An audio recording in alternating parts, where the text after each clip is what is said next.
इस कहानी की शुरुआत में हमें एक लड़के को दिखाया जाता है जिसका नाम है रे ब्रेसलिन और ये एक जेल में कैद होता है।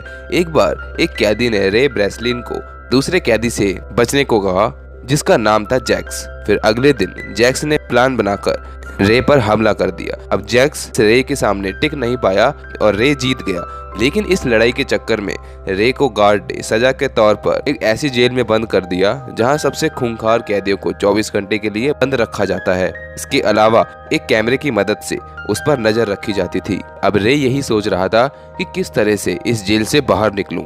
फिर उसको यहाँ पर ये पता चलता है कि इस जेल में एक गैराज भी है। कुछ दिन तो रे ये देख रहा था कि कौन सा गार्ड कब क्या कर रहा है। उसे ये पता चलता है कि गार्ड 7-8 मिनट तक बाहर सिगरेट पीने जाते हैं। अब उसे सिर्फ अपने कमरे का पासवर्ड पता लगाना था। इसके लिए उसने दूध का प्लास्टिक उतारा और चुपके उस प्लास्टिक को पासवर्ड के स्क्रीन पर लगा दिया। जल्द ही उसे पासवर्ड मिल गया। इसके अलावा इसने अपनी टीम के पास भी ये बात फैला दी कि जिस दिन वो भागेगा उस दिन उन्हें साथ वाले गैराज में भी आग लगानी होगी। अब आखिरकार वो दिन आ गया और वो पासवर्ड लगाकर इस कमरे से बाहर आ गया और पाइप से होता हुआ वो गैराज तक पहुंच गया और साथ ही उसकी टीम ने भी बाहर गैराज में आग लगा दी।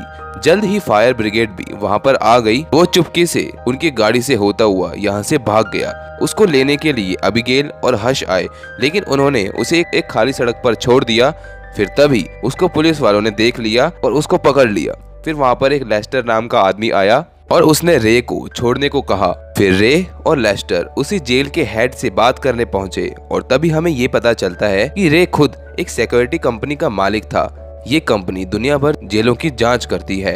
रे कोई चोर नहीं था, बल्कि वो खुद जेल में सिक्योरिटी चेक करने जाता था। रे यहाँ पर इतने जेलों से भाग चुका था कि सभी उसको देखकर बोलने लगे कि यार ये तो किसी भी जेल से भाग सकता है। इसके बाद ये 5 साल बाद अपने ऑफिस गया और एक पार्टनर ने उसको जेसिका नाम की एक लड़की से मिलवाया और वो चाहती थी कि रे दुनिया के सबसे खुफिया और बहुत ही सिक्योरिटी वाले जेल की जांच करे।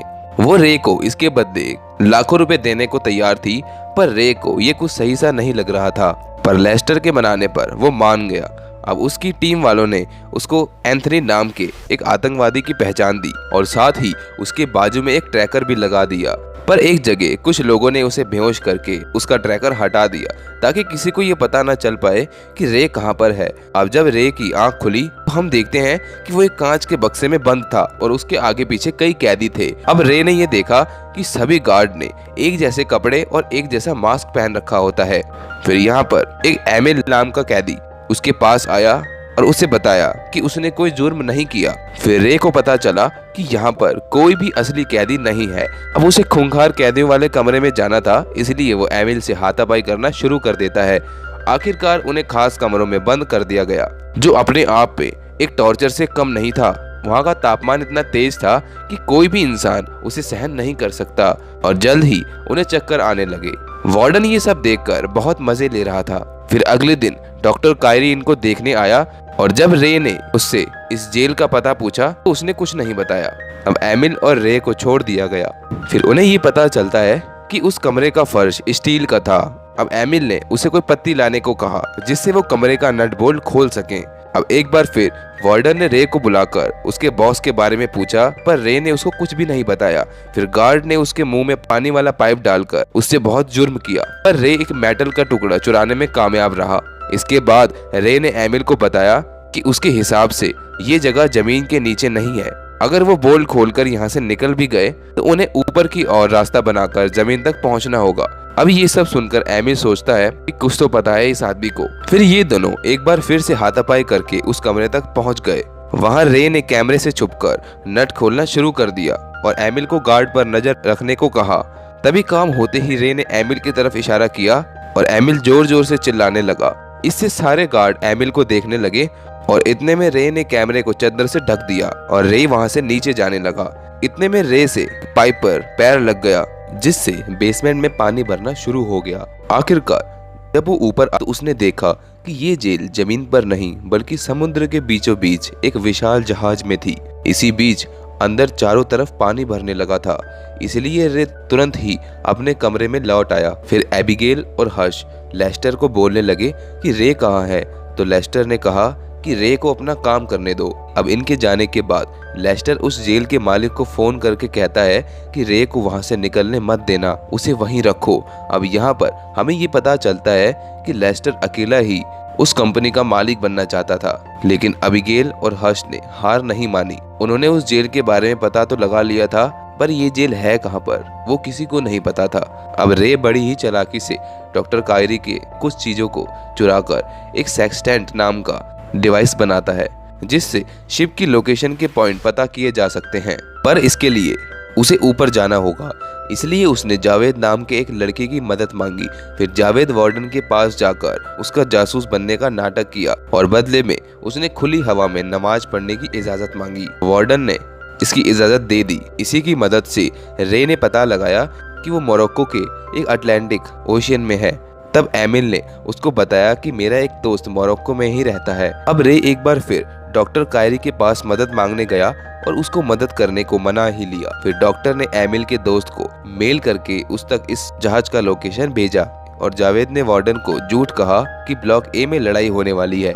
फिर तभी कैदियों को ब्लॉक ए में भिजवा दिया जाता है। फिर तभी रे वहां पर हाथापाई करने लगा। अब रे, एमिल और जावेद रूम के ऊपरी हिस्से में भागे।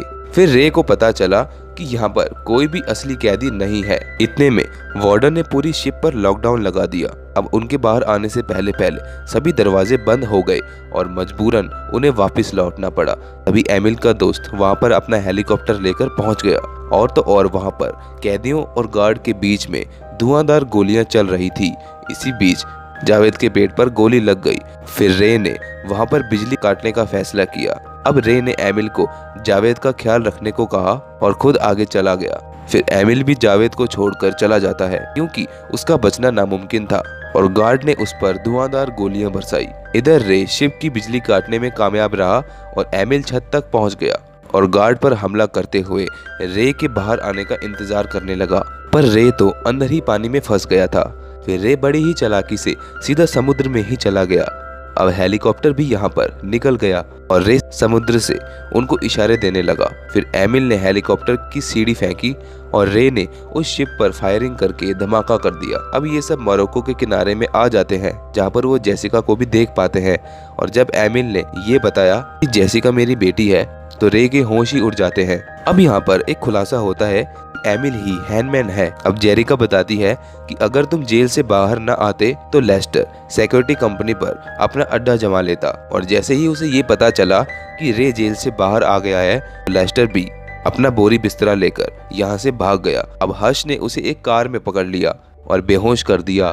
फिर जब उसकी आंख खुली तो अभी भी गाड़ी में ही था, लेकिन उसे ये नहीं पता था कि वो गाड़ी हजारों डिब्बों के बीच समुद्र के बीच एक शिप में थी। इस मूवी में सिर्फ इतना ही।